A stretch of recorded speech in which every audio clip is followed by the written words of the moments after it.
우리는 살아가면서 수많은 관계 속에서 살아갑니다.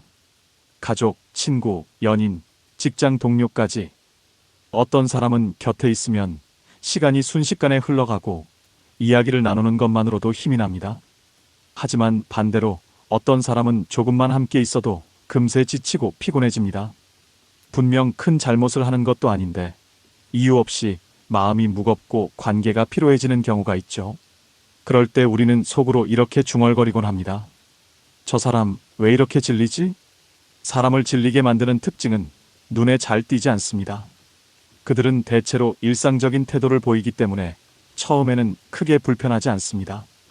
하지만 시간이 지날수록 관계가 깊어질수록 서서히 드러납니다. 처음에는 사소한 피곤함이 쌓이다가 결국엔 만나기 전부터 부담스럽고 대화를 시작하기도 전에 이미 진이 빠지는 느낌을 주곤 합니다.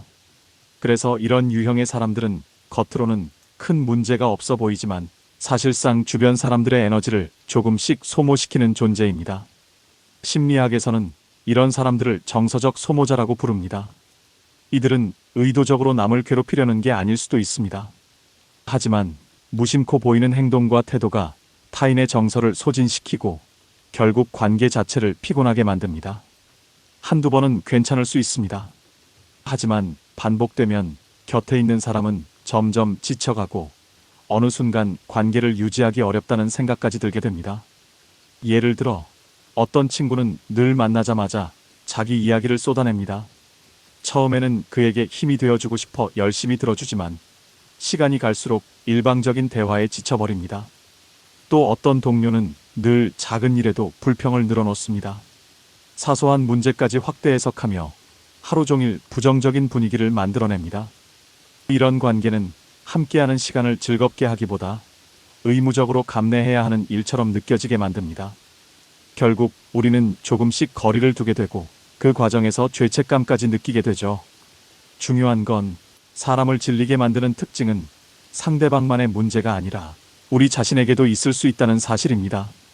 우리는 종종 스스로도 알지 못한 채 다른 사람을 지치게 만들고 있을 수 있습니다. 그래서 이 주제를 단순히 나쁜 사람을 가려내는 법으로만 보지 않고 내가 그런 모습은 없는지 돌아보는 기회로 삼는 것이 필요합니다. 왜냐하면 인간관계는 항상 상호적인 것이기 때문입니다. 오늘은 바로 사람을 질리게 만드는 5가지 특징에 대해 이야기해 보려 합니다. 여러분이 이 5가지를 알게 된다면 누군가와의 관계에서 피로감을 느낄 때 그 이유를 더 명확히 이해할 수 있을 것입니다. 동시에 나 스스로가 혹시 이런 특징을 가지고 있지는 않은지 성찰해보는 계기도 될 겁니다. 관계는 피곤하게 만드는 게 아니라 서로를 더 단단하게 하고 따뜻하게 해야 합니다. 그렇기에 사람을 질리게 만드는 특징을 아는 것은 건강한 관계를 위한 중요한 시작입니다. 사람을 질리게 만드는 가장 대표적인 특징은 바로 끊임없는 불평과 부정적인 태도입니다. 누구나 한두 번쯤 힘든 일이 있으면 하소연할 수 있습니다. 가까운 사람에게 속마음을 털어놓는 건 자연스러운 일이죠. 하지만 어떤 사람들은 일상의 거의 모든 순간을 불평으로 채웁니다. 날씨가 덥다고 불평하고 교통이 막힌다고 불평하며 음식이 기대와 달라도 불평합니다. 문제는 이들의 대화가 항상 부정적인 기운으로 가득 차 있기 때문에 함께 있는 사람들까지도 쉽게 지쳐버린다는 겁니다. 예를 들어 봅시다. 직장에서 점심시간에 동료들과 모여 식사를 하고 있는데 한 사람이 대화 내내 불평만 늘어놓는다고 생각해 보세요. 밥이 맛이 없다 해서 시작해 회사 정책이 마음에 안 든다. 팀 분위기가 별로다. 같은 이야기까지 이어집니다. 처음엔 그냥 공감해 주다가도 반복되면 점점 대화가 무거워지고 공기마저 탁해집니다. 다른 동료들이 즐겁게 웃으며 점심을 즐기고 싶어도 불평이 중심이 된 자리에서는 웃음이 사라지고 맙니다. 결국 그 사람과 함께하는 시간은 피로와 무기력으로 남습니다. 심리학적으로 볼 때 부정적인 언어는 단순히 기분을 표현하는 차원을 넘어 타인의 정서에 직접적인 영향을 끼칩니다. 인간의 뇌는 감정을 쉽게 전염시키는 성향이 있습니다. 이를 정서적 전염이라고 부르는데 한 사람이 계속 불만을 토로하면 곁에 있는 사람들도 똑같이 불쾌하고 지친 감정을 경험하게 됩니다. 그래서 불평이 많은 사람 곁에 있으면 별일이 없어도 에너지가 소진되는 느낌을 받는 겁니다. 문제는 이런 부정적인 태도가 습관이 된 사람들은 스스로 잘 알아차리지 못한다는 것입니다. 그들은 자신이 단순히 솔직하게 말하는 것이라고 생각합니다. 나는 그냥 있는 그대로 말했을 뿐이야 라고 하죠. 하지만 듣는 사람의 입장에서는 그것이 단순한 솔직함이 아니라 끊임없는 불만처럼 다가옵니다. 결과적으로 주변 사람들은 점점 거리를 두게 되고 결국 그 사람은 왜 사람들은 나를 멀리할까? 라는 또 다른 불만을 품게 됩니다. 악순환이 이어지는 것이죠. 물론 불평 자체가 무조건 나쁜 건 아닙니다. 때로는 불편함을 표현함으로써 개선이 이루어지기도 합니다.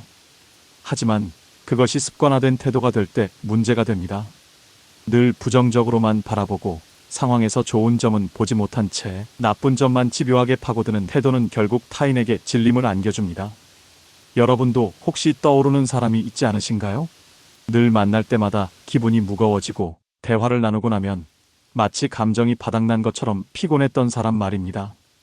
혹은 스스로도 어느 순간 작은 불만을 지나치게 반복하며 주변 사람을 힘들게 만든 적이 있지는 않은지 돌아볼 필요가 있습니다. 끊임없는 불평은 결국 관계를 갉아먹는 독과도 같습니다. 잠깐은 공감과 위로를 받을 수 있지만 반복되면 누구도 곁에 있고 싶지 않게 됩니다. 그래서 첫 번째 특징은 명확합니다. 사람을 질리게 만드는 사람은 늘 부정적인 기운으로 대화를 채우는 사람입니다. 그들의 불평은 단순히 자기 기분을 털어놓는 데서 끝나지 않고 곁에 있는 사람의 마음까지 무겁게 만들기 때문입니다. 사람을 질리게 만드는 두 번째 특징은 바로 지나친 의존성입니다. 누구나 힘들 때는 주변 사람에게 기대고 도움을 청할 수 있습니다. 인간관계란 원래 서로 의지하고 필요한 순간 손을 내밀 수 있는 안전망이 되어야 하니까요. 그러나 어떤 사람들은 이 의존이 일시적이 아니라 상시적으로 굳어져 있습니다. 늘 누군가에게 기댄 채 스스로 문제를 해결하려 하지 않고 타인의 에너지와 시간을 당연한 듯 소비합니다. 이런 관계가 반복되면 아무리 가까운 사이라도 결국 피곤함이 쌓이고 질리게 됩니다. 예를 들어 한 친구가 늘 중요한 결정을 내리지 못하고 네가 대신 정해줘라고 말한다고 상상해 보세요. 저녁 메뉴 같은 사소한 선택부터 직업이나 연애 같은 인생의 큰 문제까지도 늘 남의 판단에 기대려 합니다. 처음에는 내 의견이 도움이 된다니 좋다는 마음으로 함께 고민해주지만 시간이 지날수록 부담이 커집니다. 왜냐하면 그는 스스로 책임을 지려 하지 않고 늘 상대에게 무게를 떠넘기기 때문입니다. 결국 그 곁에 있는 사람은 마치 그의 보호자나 상담사처럼 되어버리고 친구로서의 균형 잡힌 관계는 사라집니다. 심리학적으로 이런 태도는 종종 의존적 성향으로 설명됩니다. 이들은 불안을 줄이기 위해 끊임없이 타인의 지지와 결정을 필요로 합니다. 스스로 결단을 내리면 책임도 따라오지만 남에게 의지하면 책임을 회피할 수 있죠. 문제는 그 과정에서 타인의 삶과 감정이 지속적으로 소모된다는 데 있습니다. 의존하는 사람은 오히려 편안해질지 모르지만 의존을 받는 사람은 점점 지쳐갑니다. 더 큰 문제는 이런 의존성이 단순히 도움을 청하는 수준을 넘어 관계를 구속하는 방식으로 발전한다는 점입니다. 예컨대 네가 없으면 난 아무것도 못해라는 말을 반복하며 상대의 죄책감을 자극하기도 합니다. 이런 말은 처음에는 애정 표현처럼 들리지만 시간이 지나면 상대의 자유를 제한하는 올가미가 됩니다. 결국 도움을 주는 쪽은 원하지 않아도 책임을 떠맡게 되고 그 과정에서 관계는 점점 불균형해집니다. 여러분도 혹시 이런 경험이 있지 않으신가요? 처음엔 힘이 되어주고 싶어 곁에 있어줬지만 시간이 갈수록 왜 나만 이렇게 끌려다니는 기분이지? 라는 생각이 든 적 말입니다. 함께 있다는 것이 위로와 즐거움이 아니라 끝없는 돌봄과 책임으로 변할 때 그 관계는 이미 건강하지 않습니다. 물론 서로 도움을 주고받는 건 관계의 중요한 요소입니다. 하지만 지나친 의존은 결국 상대를 질리게 만듭니다. 우리는 가까운 관계일수록 더욱 자립적인 태도가 필요합니다. 자기 몫을 감당하지 않고 늘 타인에게 기대려는 태도는 결국 상대방의 마음을 무겁게 만들고 관계를 지치게 하는 원인이 됩니다. 따라서 두 번째 특징은 분명합니다. 사람을 질리게 만드는 사람은 늘 남에게 의존하면서 자기 삶을 스스로 책임지지 않는 사람입니다. 처음엔 연민을 불러일으키지만 결국은 피로와 부담만을 남깁니다. 사람을 질리게 만드는 세 번째 특징은 바로 경계 없는 말과 행동입니다. 관계란 서로의 거리를 존중하며 만들어가는 균형입니다. 하지만 어떤 사람들은 이 경계를 잘 지키지 못합니다. 아니, 지키려 하지 않는다고 해야 더 정확할 겁니다. 그들은 친밀함을 허물없는 태도라고 착각하고 상대의 사생활에 깊숙이 개입하거나 원치 않는 조언과 간섭을 거리낌 없이 합니다. 처음에는 관심과 배려처럼 보일 수 있지만 시간이 지날수록 상대는 점점 숨이 막히고 피로해집니다. 예를 들어 회사에서 자주 밥을 같이 먹는 동료가 있다고 합시다. 그는 늘 다정하게 말을 걸지만 대화의 주제가 점점 사적인 영역으로 넘어옵니다. 요즘은 왜 연애 안 해?에서 시작해 월급은 얼마 받아? 부모님은 뭐 하셔? 와 같은 질문까지 이어집니다. 처음에는 어색해서 웃으며 대답했지만 어느 순간부터는 불편함이 쌓입니다. 이건 내가 굳이 말하고 싶지 않은데 라는 마음이 들지만 상대는 아랑곳하지 않고 질문을 이어갑니다. 이런 관계는 결코 오래가기 어렵습니다. 왜냐하면 상대방이 내 경계를 존중하지 않는다고 느껴질 때 사람은 본능적으로 거리를 두게 되기 때문입니다. 또 다른 예로 어떤 친구는 늘 조언을 멈추지 않습니다. 상대가 요청하지 않았음에도 내가 너라면 이렇게 했을 거야 라며 자기 생각을 강요합니다. 더 나아가 네가 실패한 건 그때 내가 말한 걸 듣지 않아서 그래 라고 말하기도 합니다. 처음엔 도움이 되길 바라는 마음으로 받아들일 수 있습니다. 하지만 반복되면 상대는 점점 지치고 피로해집니다. 결국 그의 말이 더 이상 배려가 아닌 간섭으로 느껴지게 되죠. 심리학적으로 이는 경계 침범으로 설명됩니다. 인간관계에서 건강한 경계는 서로의 자유와 안전을 보장합니다. 경계가 없는 관계는 처음에는 가까워 보일 수 있으나 사실상 서로의 독립성을 침해하기 때문에 장기적으로는 관계를 해치게 됩니다. 경계를 무너뜨리는 사람은 자신도 모르게 상대에게 항상 나를 받아줘야 한다는 압력을 가하고 결국 그 압력은 상대의 에너지를 고갈시키는 원인이 됩니다. 여러분도 혹시 이런 경험을 한 적이 있지 않으신가요? 처음에는 가볍게 웃어넘겼지만 시간이 지날수록 왜 저 사람은 내 사생활을 이렇게 당연하게 물어보지? 하고 불편했던 기억 말입니다. 혹은 왜 내가 부탁하지도 않았는데 자꾸 내 일에 끼어들까? 라는 생각을 했던 순간들, 바로 그런 순간이 경계 침범의 신호입니다.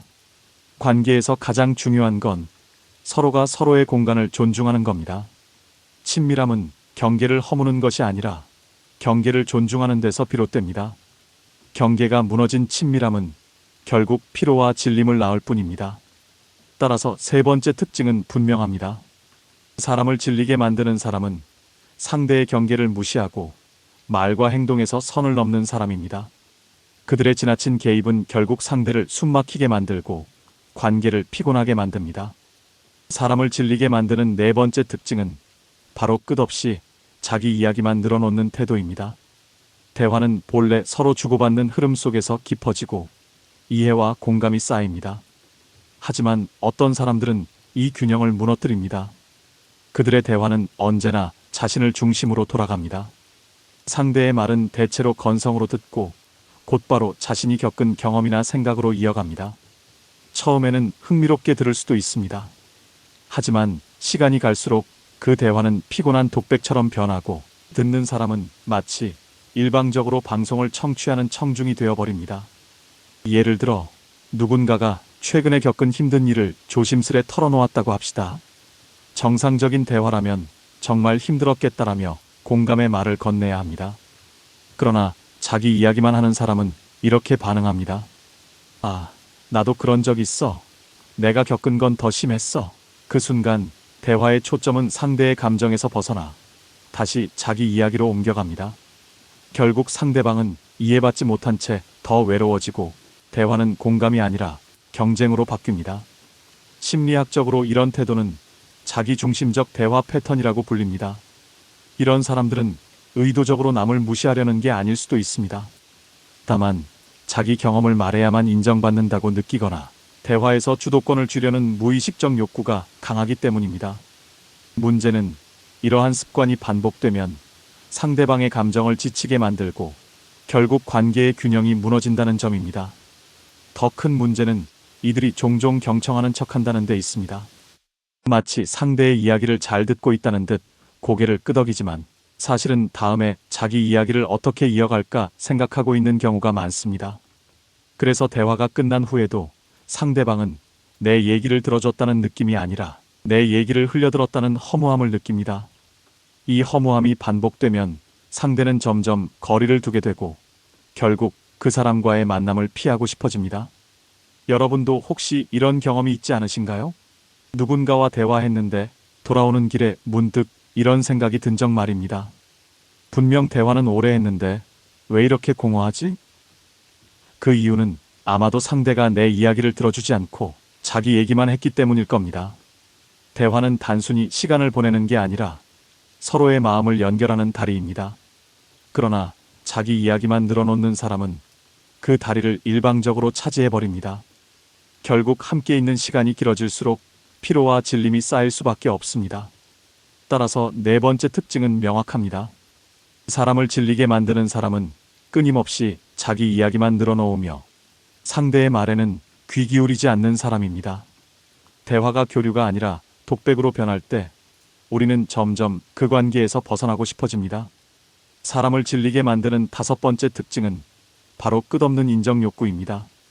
모든 사람은 타인에게 인정받고 싶어 합니다. 칭찬과 격려는 인간이 살아가는데 꼭 필요한 정서적 자원입니다. 하지만 어떤 사람들은 이 욕구가 지나쳐서 끊임없이 타인의 관심과 인정 없이는 버티지 못합니다. 그들은 늘 내가 잘했지, 괜찮지, 너도 그렇게 생각하지라는 질문을 던지며 자신이 받아야 할 반응을 요구합니다. 상대방은 처음엔 성심껏 반응하지만 시간이 갈수록 피로가 쌓입니다. 왜냐하면 그들의 인정 욕구는 채워져도 곧 다시 비워지기 때문입니다. 예를 들어 직장에 새로 입사한 동료가 있다고 합시다. 그는 일을 잘하고 싶다는 열정이 가득합니다. 하지만 문제는 그 열정이 늘 타인의 인정을 통해서만 유지된다는 데 있습니다. 사소한 성과에도 저 잘했죠, 괜찮았죠 라는 확인을 반복하고 조금이라도 칭찬이 늦어지면 불안해합니다. 이런 태도는 주변 사람을 끊임없이 심판자로 만들어버립니다. 결국 함께 일하는 동료들은 점점 지치게 되고 그의 인정 욕구를 감당하기 어려워져 거리를 두기 시작합니다. 심리학적으로 이런 성향은 외부 평가 의존으로 설명할 수 있습니다. 자기 가치를 내부에서 찾지 못하고 외부의 반응에만 의존하는 사람은 끊임없이 타인의 피드백을 필요로 합니다. 그러나 인간관계에서 한쪽이 일방적으로 요구만 하면 균형이 깨지기 마련입니다. 인정 욕구가 과도한 사람 곁에 있으면 우리는 마치 끝없이 물을 퍼올려야 하는 우물 앞에 서 있는 기분을 느낍니다. 아무리 물을 부어도 바닥이 채워지지 않으니 결국 지치고 맙니다. 더 큰 문제는 이런 인정 욕구가 때로는 자기 과시로 변질된다는 점입니다. 누군가가 끊임없이 자신의 성과와 능력을 드러내며 그것을 인정해달라고 요구할 때 듣는 사람은 점점 부담을 느낍니다. 처음에는 대단하다고 진심으로 칭찬했지만 같은 이야기를 반복해서 듣다 보면 피로가 쌓이고 결국 속으로는 이렇게 말하게 됩니다. 이젠 좀 그만했으면 좋겠다. 결국 이런 관계는 즐거움 대신 피곤함만 남기게 됩니다. 여러분도 혹시 이런 경험이 있지 않으신가요? 누군가 곁에 있을 때 처음에는 칭찬해주고 싶었지만 시간이 갈수록 그의 끝없는 인정 욕구를 감당하기 힘들었던 순간 말입니다. 그때 느꼈던 피로감이 바로 질림의 신호입니다. 끊임없는 불평과 부정적인 태도, 지나친 의존성, 경계 없는 말과 행동, 자기 이야기만 늘어놓는 태도, 끝없는 인정 욕구, 이 다섯 가지는 모두 겉으로는 작은 습관처럼 보일 수 있습니다. 하지만 반복되면 곁에 있는 사람을 지치게 하고 결국 관계를 질리게 만듭니다. 중요한 건 이 특징들이 특정한 누군가만의 문제가 아니라는 겁니다. 우리 스스로도 때로는 불평을 늘어놓고 지나치게 기대며 경계를 무시하고 자기 이야기만 하거나 인정 욕구에 집착할 수 있습니다. 그렇기에 이 다섯 가지를 알아가는 과정은 단순히 질리게 만드는 사람을 구별하는 법을 배우는 게 아니라 내가 그런 사람이 되지 않도록 성찰하는 과정이기도 합니다. 관계는 결국 서로에게 힘이 되어주기 위해 존재합니다. 함께 있을 때 편안하고 대화가 끝난 후에도 마음이 따뜻해지는 관계야말로 우리가 지향해야 할 모습입니다. 만약 지금 떠오르는 사람이 있다면 그 관계의 거리를 다시 점검해 보시길 바랍니다. 동시에 나 자신이 누군가에게 질림을 주는 사람은 아닌지도 돌아보는 지혜가 필요합니다. 사람을 질리게 만드는 특징을 피하는 순간 우리는 더 건강하고 따뜻한 관계를 만들 수 있습니다. 결국 중요한 건 상대의 에너지를 빼앗는 사람이 아니라 함께할수록 힘이 되는 사람이 되는 것 아닐까요?